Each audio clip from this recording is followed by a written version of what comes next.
Hello everyone. आज हम discuss करेंगे the big five personality traits. तो ह्यूमन पर्सनालिटी में बिग फाइव ट्रेट्स कौन से होते हैं? सबसे पहले जिसे ओशियन के नाम से एक शॉर्ट ट्रिक से लर्न कर सकते हैं हम लोग। O means openness to experience, C means conscientiousness, E means extraversion, A means agreeableness and means neuroticism. तो यही सारे ट्रेट्स हम वन बाय वन इस पूरी वीडियो में डिस्कस करेंगे। Let's start. First one is what is personality. Personality होता क्या है? तो personality refers to individual differences in characteristic pattern और थिंकिंग, फीलिंग एंड बिहेविंग। तो पर्सनैलिटी का मीन्स होता है कि कोई एक इंडिविजुअल है, उसकी क्या क्या खासियत होती है, कैरेक्टरिस्टिक, वो किस तरीके से सोचता है, क्या फील करता है, क्या बिहेवियर होता करता है। तो इस सब को चीजों को मिला के हमारी एक पर्सनैलिटी बनती है। The sum total of ways in which the individual react to and interact with other.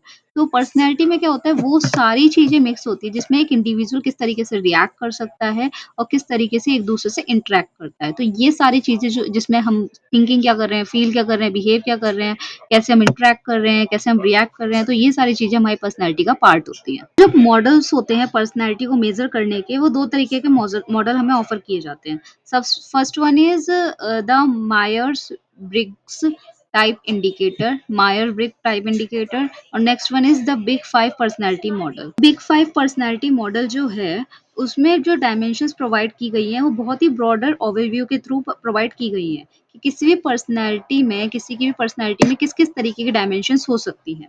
Personality psychologist are interested in what differentiate one person from another. तो जितने भी हमारे पर्सनैलिटी साइकोलॉजिस्ट होते हैं, उनको बहुत ज़्यादा उन्हें पता रहता है, इंटरेस्ट रहता है कि एक पर्सन को दूसरे पर्सन से क्या-क्या चीज़ें डिफरेंट करती हैं। Why we behave the way that we do.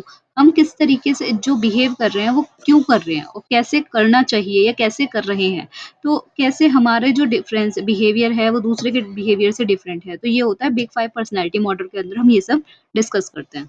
History of BFM. जो बिग फाइव पर्सनालिटी मॉडल है उसकी हिस्ट्री क्या है? तो सबसे पहले हिस्ट्री देखते हैं। The big five was originally derived in 1970। तो ये जो मॉडल है 1970 में जो है ओरिजिनली बना था। Asking thousand of people hundreds of question and then analyse the data. ये किस तरीके से मॉडल तैयार किया गया था कि इसमें थाउजेंड ऑफ पीपल पे रिसर्च की गई थी, जिसमें उनसे बहुत सारे क्वेश्चंस पूछे गए थे, हंड्रेड्स ऑफ क्वेश्चन। उसके बाद एक डेटा को एनालाइज किया गया था। साइंटिफिक सर्कल में जब big five personality model is now mostly widely acceptable. तो साइंटिफिक सर्कल में सबसे ज्यादा एक्सेप्टेबल होने वाला ये मॉडल है। Using big five to study personality in terms of how it change over a time. तो ये बिग फाइव पर्सनैलिटी मॉडल को हम यूज करके ये देख सकते हैं कि जो पर्सनैलिटी है वो over a period of time किस तरीके से चेंज हो सकती है and how it related to other variable. और जो हमारी पर्सनैलिटी है वो अदर चीजों से किस तरीके से रिलेटेड है, क्योंकि हमारी जो पर्सनैलिटी बनती है वो कहीं ना कहीं जो हमारे एक्सटर्नल चेंजेस होते हैं और जो इंटरनल चेंजेस होते हैं दोनों को मिला के बनती है। तो किस तरीके से एक्सटर्नल चेंज जो है, एक्सटर्नल फैक्टर्स जो है वो हमारी पर्सनैलिटी को अफेक्ट करते हैं। The big five personality model. तो जो the big five personality model है, जिसमें मैं पहले ही बता चुकी हूँ, इनमें बिग फाइव चीजों को डिस्कस किया जाता है। सबसे पहले openness to experience, second one is conscientiousness, third one is agreeableness, next is extroversion, fifth one is neuroticism, जिसे इमोशनैलिटी भी कहते हैं। First one is openness to experience. Openness to experience क्या होता है? It is one of the big five personality factor. ये big five personality factor का first factor है, which means being creative and openness to new idea. Openness का मतलब ही नाम से ही पता चल रहा है कि एक पर्सनैलिटी ऐसी होती है जो बहुत ज्यादा क्रिएटिव होती है और नए नए आइडियाज को एक्सेप्ट करती है। तो वो हमेशा ओपन रहता है कि हाँ, हम नए चीजों को चेंज कर सकते हैं, नए आइडियाज को अप्लाई कर सकते हैं। This factor indicate how open mind a person is. इस फैक्टर से ये पता चलता है कि जो एक पर्सन है वो कितना ओपन माइंडेड है। They have creative thinking and have flexible attitude. तो इस टाइप के जो पर्सन होते हैं, इनकी जो थिंकिंग होती है बहुत क्रिएटिव होती है कि हम नई नई चीजें अप्लाई कर सकते हैं, बना सकते हैं, कुछ नया कर सकते हैं। और जो उनका एटीट्यूड होता है वो भी बहुत ज्यादा फ्लेक्सिबल माना जाता है। Now characteristics of openness. Openness की कैरेक्टरिस्टिक क्या होते हैं? हम कैसे मान सकते हैं कोई इंसान जो है ओपन माइंडेड है या नहीं है? तो सबसे पहले हाई ओपननेस वाले पर्सन क्या होता है? Having usual ideas and art, unusual ideas and art. जो जितने भी ओपन माइंडेड या हाई ओपननेस वाले लोग होते हैं, उनके जो आइडियाज होते हैं वो अनयूजुअल होते हैं, कुछ अलग हटके। और वो जो है आर्ट में बहुत ज़्यादा इंटरेस्टेड रहते हैं। नेक्स्ट वन इज़ इमेजिनेटिव, उनकी इमेजिनेशन बहुत ज़्यादा होती है, वो अलग तरीके से इमेजिन कर सकते हैं नई-नई चीज़ें। इसके अलावा वो बहुत ज़्यादा क्रिएटिव होते हैं, बहुत ज़्यादा क्यूरियस होते हैं नई-नई चीज़ जानने के लिए, नई-नई चीज़ ट्राई करने के लिए। फिर डेयरिंग और टास्क रिस्क टेक रिस्क होते हैं, इसके अलावा बहुत ज़्यादा डेयरिंग होते हैं, मतलब उन्हें नई चीज़ करने से कोई डर नहीं लगता। इसके अलावा रिस्क लेने में भी बहुत ज़्यादा आगे रहते हैं इस टाइप के लोग। Open to new different ideas, और जो नए-नए आइडियाज़ हैं वो उन्हें वेलकम करते हैं, उन्हें अप्लाई करने की कोशिश करते हैं। फ्लेक्सिबल एटीट्यूड, उनका जो एटीट्यूड होता है बहुत ज़्यादा फ्लेक्सिबल होता है, बहुत रिजिड नहीं होता है कि नहीं हम यही करेंगे, नहीं। वो तरह-तरह लोगों के आइडियाज़ सुनते हैं, बाहर के लोगों के, और उन्हें अप्लाई करने की कोशिश करते हैं, और फिर अपने अकॉर्डिंग भी कुछ नए-नए क्रिएटिव आइडियाज़ फाइंड करने की कोशिश करते हैं। इसके अलावा लोअर ओपननेस वाले लोग कैसे होते हैं, बहुत कन्वेंशनल होते हैं, यानी पुराने टाइप के होते हैं, उन्हें पुरानी चीज़ें, पुरानी परंपरा, ये सारी चीज़ें बहुत अच्छी लगती हैं। एन्जॉयिंग हैवी रूटीन्स, वो उन्हें रूटीन वर्क करना बहुत पसंद है कि नहीं सुबह उठो, ये करो, वो करो। जो वो डेली काम करते हैं, उन्हें रूटीन फ़ॉलो करना बहुत पसंद है। जो लो ओपननेस वाले लोग होते हैं, वो क्रिएटिविटी में बहुत कम होते हैं, बहुत कम क्यूरियस होते हैं। इसके अलावा वो डाउन टू अर्थ होते हैं, उन्हें कुछ नया नहीं करना होता, कुछ नई चीज़ नहीं जाननी होती। इसके अलावा उनमें फ्लेक्सिबिलिटी बिल्कुल नहीं होती, उन्हें बस ये रहता है कि नहीं जो काम जैसे पहले से होता आ रहा है, वो अब भी आगे वैसे ही होगा। तो यही है हाई ओपननेस वाले लोगों की क्रिएटिविटी, और जो लो ओपननेस वाले लोग हैं उनकी कैरेक्टरिस्टिक्स। ओपननेस के सब ट्रेट्स क्या होंगे? ओपननेस के सब ट्रेट्स होंगे इमेजिनेशन, आर्टिस्टिक इंटरेस्ट, यानी वो इमेजिन बहुत अच्छे से करे, उसका जो इंटरेस्ट हो आर्ट में बहुत ज़्यादा हो। इसके अलावा इमोशनैलिटी बहुत ज़्यादा हो। इसके अलावा इंटेलेक्ट हो, यानी दिमाग से कुछ ना कुछ नया सोचे, और दूसरों के फैसलों से नहीं, अपने अकॉर्डिंग वो चीज़ को ट्राई करे। इसके अलावा लिबरलिज्म, वो खुले विचारों, खुली सोच का हो। इसके अलावा एडवेंचरस, बहुत ज़्यादा एडवेंचरस होना चाहिए। तो ये सारे जो कैरेक्टरिस्टिक है कहीं न कहीं ओपननेस के होते हैं। Next one is consciousness. Consciousness क्या होता है? Consciousness is used to describe the degree to which person is organised. तो कॉन्शियसनेस उस तरीके के हम टर्म को कह सकते हैं जिसमें एक पर्सन जो है किस तरीके से ऑर्गनाइज्ड है।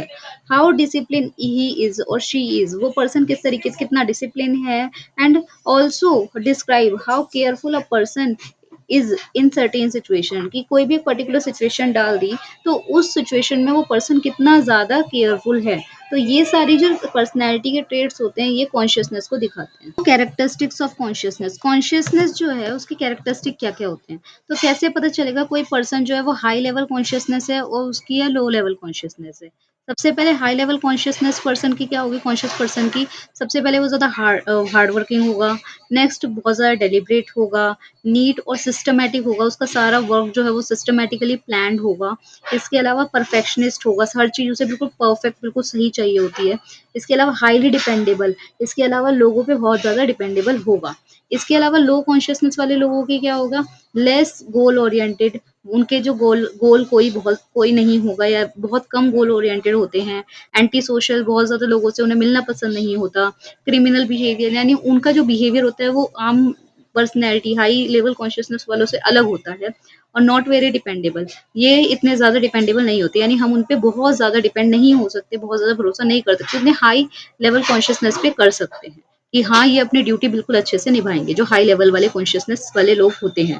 जो लो लेवल वाले होते हैं, इसमें हम इतने ज़्यादा डिपेंड नहीं कर सकते। सब ट्रेट्स क्या होते हैं कॉन्शियसनेस के? कॉन्शियसनेस का सबसे पहला सब ट्रेट होता है सेल्फ एफिशिएंसी, कि ये लोग बहुत ज़्यादा सेल्फ एफिशिएंट होते हैं। Next word is order line. Order line मतलब हर चीज़ उन्हें ऑर्डर में, या फिर हर चीज़ वो उसे फॉलो करते हैं ऑर्डर को। इसके अलावा ड्यूटीफुलनेस की, वो बहुत ज़्यादा ड्यूटीफुल होते हैं, सारे काम और सब चीज़ें बहुत अच्छे से फुलफ़िल करते हैं। अचीवमेंट स्ट्राइविंग, उन्हें एक सक्सेस या अचीवमेंट बहुत ज़्यादा पसंद होती है, जिसके लिए वो पूरी तरीके से अपनी डेडिकेटेड वर्क करते हैं। सेल्फ डिसिप्लिन, वो बहुत ज़्यादा डिसिप्लिन्ड होते हैं। इसके अलावा कॉशियसनेस, ठीक है, वो बिल्कुल ध्यान से काम करते हैं जिससे कि उनके काम की वज़ह से किसी और को अफ़ेक्ट ना हो। तो इसीलिए वो बिल्कुल ही डिपेंडेबल होते हैं, कि हम लोग उन पे बिल्कुल अच्छे से डिपेंड कर सकते हैं, और बहुत ही ड्यूटीफुल और परफेक्ट पर्सनैलिटी कहलाती है। और next type of trait is agreeableness. Agreeableness means क्या होता है? The personality dimension that describe the individuals propensity, वो पर्सनैलिटी डायमेंशन जो किसी एक इंसान की प्रोपेंसिटी दिखाती है। यानी someone with agreeableness factor is good, यानी कोई वो इंसान जो हर चीज़ पे एग्री हो जाए, तो वो बहुत अच्छा इंसान होता है। नेचर कोऑपरेटिव कि वो बिल्कुल कोऑपरेटिव हो कि हाँ, हम जैसे बोल दें वो वैसे मान जाए, और बहुत ज़्यादा ट्रस्टिंग हो, दूसरे लोगों पे इज़िली ट्रस्ट कर ले, दूसरे लोग जो भी कहें वो इज़िली मान जाए। सो जैसे yes anything you need I totally agree with you, कि तुम जो भी कह रहे हो या फिर जो भी तुम्हें ज़रूरत है मैं बिल्कुल एग्री हूँ, हर चीज़ से एग्री हो जाए। Have a optimistic view of human nature, उनका जो ह्यूमन नेचर की तरफ होता है बहुत ऑप्टिमिस्टिक व्यू होता है। और ये लोग बहुत दूसरे लोगों से बहुत अच्छे से रहते हैं, मतलब बहुत ही लाइफ लॉन्ग रिलेशन को ये लोग फॉलो करते हैं। डिफिकल्टी डिलीवरिंग बैड न्यूज़, और जब भी उन्हें कोई बुरी न्यूज़ किसी को देनी होती है, उन्हें बहुत डिफिकल्टी होती है, क्योंकि वो दूसरे लोगों को दिल नहीं तोड़ना चाहते, क्योंकि वो बहुत ज़्यादा हाँ में हाँ मिलाने यानी एग्रीबलनेस टाइप के लोग होते हैं। एंड कांट गिव क्रिटिसिज्म, किसी की बुराई नहीं कर सकते। Can't stand up for themselves to others, और दूसरों के सामने अपने लिए स्टैंड अप नहीं ले सकते, क्योंकि अगर वो अपने लिए स्टैंड लेंगे तो कहीं न कहीं दूसरे इंसान को उन्हें क्रिटिसाइज़ करना पड़ेगा, जो कि वो नहीं कर पाते। इसीलिए ये सारी जो पर्सनैलिटी होती है एग्रीबलनेस की होती है। अब एग्रीबलनेस के कैरेक्टरिस्टिक क्या-क्या होते हैं, किस टाइप के एग्रीबल पर्सन होते हैं, तो पर्सन हाई इन एग्रीबलनेस, जो पर्सन एग्रीबलनेस में बहुत ज़्यादा हाई होते हैं, वो बहुत वार्म होते हैं और हेल्पफुल होते हैं, बहुत ज़्यादा फ्रेंडली होते हैं, और अपने इंटरेस्ट को बिल्कुल अलग रखते हैं, वो दूसरे इंटरेस्ट को प्रेफ़रेंस रखते हैं, बहुत ज़्यादा कोऑपरेटिव, जनरस होते हैं, स्माइली नेचर के होते हैं, और अपने नेगेटिव इमोशंस को बहुत ज़्यादा कंट्रोल करते हैं। इसके अलावा पर्सन विद लो एग्रीबलनेस कैसा होता है, तो वो पर्सन जिनकी एग्रीबलनेस बहुत कम होती है, तो वो बहुत ज़्यादा सस्पिशियस होते हैं। सस्पिशियस मीन्स आप उनसे जो भी कहोगे वो ये कहेंगे क्यों, क्या, कैसे, या फिर इस टाइप के क्वेश्चंस करना स्टार्ट कर देंगे। वो बहुत अनफ्रेंडली होंगे, बहुत ज़्यादा सेल्फ सेंटर्ड होंगे, यानी उन्हें दूसरों से बिल्कुल भी इंटरेस्ट नहीं है उनके कामों में, वो सिर्फ अपने ही चीज़ों को प्रेफ़रेंस करते हैं। नेक्स्ट अनकोऑपरेटिव, किसी से ज़्यादा कोऑपरेशन नहीं रखेंगे, और मैनिपुलेटिव देयर सोशल रिलेशन, इसके अलावा ये लोग अपने जो सोशल रिलेशंस हैं, उनको ही मैनिपुलेट करने की कोशिश करते हैं। तो ये पर्सन लो एग्रीबलनेस वाले कैरेक्टरिस्टिक होते हैं।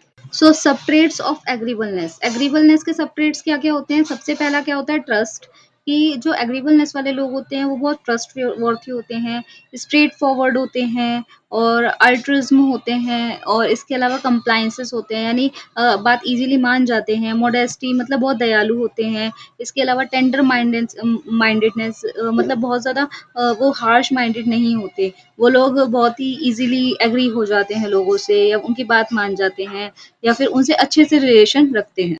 Now next type of trait is extraversion. Extraversion क्या होता है? Extraversion is defined as a behaviour where someone enjoy being around people more than being alone. Extraversion या फिर एक्सट्रोवर्जन लोग वो होते हैं जो बहुत सारे लोगों के बीच ज़्यादा एन्जॉय करते हैं, और वो अकेला रहना कम पसंद करते हैं। फॉर एग्ज़ाम्पल जो एक्सट्रोवर्जन होते हैं is when someone always likes to be around people, एक ऐसा इंसान जिनके आस-पास मोस्टली लोग रहते हैं, और वो being the centre of the attention, और वो हमेशा जितने भी ग्रुप है उसका सेंटर ऑफ अट्रैक्शन बनना चाहते हैं। वो कुछ ना कुछ ऐसे जोक्स डिलीवर करते हैं, या फिर कुछ ना कुछ ऐसी नई चीज़ लेकर आते हैं जिससे कि लोग उनके साथ रहें, उन पे हँसें, उनसे बातचीत करें। तो उन्हें अकेले रहना बहुत कम पसंद होता है, बल्कि ना के बराबर पसंद होता है। तो ऐसे ही लोगों को एक्सट्रोवर्जन पीपल कहते हैं। Now characteristics of extroversion. Extroversion जो लोग होते हैं उनके कैरेक्टरिस्टिक क्या होते हैं? सबसे पहले पीपल हाई इन एक्सट्रोवर्जन, जो लोग हाई इन एक्सट्रोवर्जन होते हैं वो सबसे ज़्यादा हाईली इन्वॉल्व होते हैं सोशल सिचुएशन में, टॉकेटिव बहुत ज़्यादा होते हैं, असर्टिव होते हैं, एक्टिव होते हैं, और एनर्जेटिक होते हैं। इसके अलावा जो लो एक्सट्रोवर्जन वाले पीपल होते हैं वो क्या होते हैं? वो less involve in social situation में कम इन्वॉल्व होते हैं, बहुत ज़्यादा क्वाइट होते हैं, रिजर्व्ड होते हैं, शाय होते हैं, साइलेंट होते हैं, ज़्यादा लोगों से बोलना पसंद नहीं करते। तो जो लो एक्स्ट्रावर्जन लोग होते हैं उन्हें कहीं न कहीं हम इंट्रोवर्जन लोग भी कहते हैं, और जो एक्स्ट्रावर्जन लोग होते हैं, एक्स्ट्रोवर्जन लोग, वो सबसे मिल-जुल के और ग्रुप में रहना पसंद करते हैं। नाउ सब ट्रेट्स ऑफ एक्स्ट्रावर्जन। एक्स्ट्रावर्जन के सब ट्रेट्स क्या-क्या होते हैं? सबसे पहला फ्रेंडलीनेस, कि जो एक्स्ट्रावर्जन लोग होते हैं वो बहुत ज़्यादा फ्रेंडली होते हैं, और इसके अलावा ग्रेगेरियस होते हैं, इसके अलावा असर्टिव होते हैं, एक्टिव लेवल होते हैं, मतलब एक्टिविटी करना पसंद करते हैं, एक्साइटमेंट सीकिंग होते हैं, उन्हें कहीं न कहीं एक्साइटमेंट ढूँढना होता है, चीयरफुलनेस होते हैं, तो इस टाइप के जो लोग होते हैं, एक्स्ट्रावर्जन टाइप के लोग होते हैं। Now next one is neuroticism. Neuroticism means क्या होता है? Is a tendency to experience negative emotions. तो ये एक उस टाइप के लोग होते हैं, उस टाइप की टेंडेंसी होती है कि वो नेगेटिव इमोशंस को किस तरीके से एक्सपीरियंस करते हैं, जैसे कि anger, anxiety, depression. If it is someone called emotionally instable, ये उस टाइप के लोग होते हैं जो इमोशनली इनस्टेबल होते हैं, मतलब वो बहुत जल्दी रोना हंसना या मतलब बहुत ही सेंसिटिव टाइप के लोग होते हैं। नाउ कैरेक्टरिस्टिक्स क्या होते हैं न्यूरोटिसिज्म के? First one is people with high neuro system. जो लोग बहुत ज़्यादा सेंसिटिव होते हैं, इमोशनल होते हैं, न्यूरोटिस्ट होते हैं, वो किस टाइप के लोग होते हैं? सबसे पहले एंशियस होते हैं, एंजाइटी बहुत ज़्यादा होती है, सेल्फ कॉन्शियसनेस होती है, डिप्रेशन होता है, इसके अलावा इम्पल्सिवनेस होता है, कोई भी चीज़ काम करने की बहुत ज़्यादा जल्दी होती है, एंग्री हॉस्टाइल होते हैं, ये सब। इसके बाद जो लो न्यूरोसिस्टम होते हैं वो कैसे लोग होते हैं? वो बहुत ज़्यादा काम होते हैं और इवन टेम्पर्ड होते हैं, मतलब बहुत जल्दी और लेट गुस्सा नहीं करते। इसके अलावा हार्डली होते हैं बहुत ज़्यादा, इसके अलावा अनइमोशनल होते हैं, इतने जल्दी इमोशनल नहीं होते। तो ये है न्यूरोसिज्म और नॉन न्यूरोसिज्म, जो कि नॉर्मल पीपल होते हैं, उनका डिफरेंस। सब ट्रेट्स क्या होते हैं न्यूरोटिसिज्म के? न्यूरोटिसिज्म जितने भी सारे होते हैं उनके सब ट्रेट्स होते हैं। सबसे पहले एंजाइटी। वो लोग जो होते हैं न्यूरोसिस्ट यानी जो इमोशनल होते हैं वो बहुत ज़्यादा एंशियस होते हैं, उनमें एंगर बहुत ज़्यादा होता है, डिप्रेशन लाइक सिचुएशन होती है। इसके अलावा सेल्फ कॉन्शियसनेस होते हैं, यानी अपने ही लिए सबसे ज़्यादा कॉन्शियस होते हैं कि मुझे ये तो नहीं हो रहा, कोई मुझे ये ना कह दे, वो ना कह दे, ये सब चीज़ें। इसके अलावा इमॉडरेशन होता है और वल्नरेबल होते हैं। तो ये जो लोग होते हैं बहुत ज़्यादा हाईली इमोशनल होते हैं। अगर हम डेवलपमेंट की बात करें तो on an average level of agreeableness and conscientiousness, तो जो एग्रीबलनेस और कॉन्शियस वाले लोग हैं उनका जो लेवल ऑफ डेवलपमेंट है, ये जो चीज़ होती है ऑन एन एवरेज ये इंक्रीज़ की जाती है, इंक्रीज़ पाई जाती है। और इसके अलावा जो एक्स्ट्रावर्जन लोग होते हैं या न्यूरोटिसिज्म या फिर ओपन टेंडेड लोग होते हैं, इनका डिक्रीज़ यानी कम माना जाता है। क्रिटिसिज्म, ये जो हमारे 5 ट्रेड्स थ्योरी है, इसके क्या-क्या क्रिटिसिज्म पाए जाते हैं? तो सबसे पहला क्रिटिसिज्म ये है कि इस थ्योरी का लिमिटेड स्कोप है, कि ये बहुत ज़्यादा हर जगह अप्लाई नहीं होती, इसलिए लिमिटेड स्कोप है। Next one is methodological issue. ये जो हमारी थ्योरी है, इसका मेथड जो है वो बहुत ज़्यादा इश्यू क्रिएट करता है। मतलब इसमें जो है बहुत ऐसे मेथड्स का यूज़ नहीं किया गया जो हर जगह एप्लीकेबल हो। Next one is theoretical status, कि ये जो स्टोरी है ये जो हमारी थ्योरी है ये पूरी थ्योरी पर बेस्ड है, मतलब प्रैक्टिकली बहुत ज़्यादा एप्लीकेबल ये नहीं है। कल्चरल इन्फ्लुएंसेस, तो बहुत सारी पर्सनैलिटी ट्रेट ऐसी हैं जो कल्चर पे भी इन्फ्लुएंस करती हैं। हो सकता है कि कोई बंदा जो है, कोई इंसान जो है वो एक कल्चर में दूसरे तरीके से बिहेव कर रहा है, दूसरे कल्चर में दूसरी तरीके से, वो हर जगह मिक्स नहीं हो पा रहा है, या फिर कोई अलग हो कि पहले उसकी पर्सनैलिटी दूसरी हो, बाद में किसी कल्चर में इन्फ्लुएंस होकर उसकी पर्सनैलिटी चेंज हो गई हो। नेक्स्ट वन इज़ रिस्पॉन्सेज़, कि इस स्टोरी में बहुत ज़्यादा ये जो थ्योरी है इसमें बहुत ज़्यादा रिस्पॉन्सेज़ नहीं प्रोवाइड की।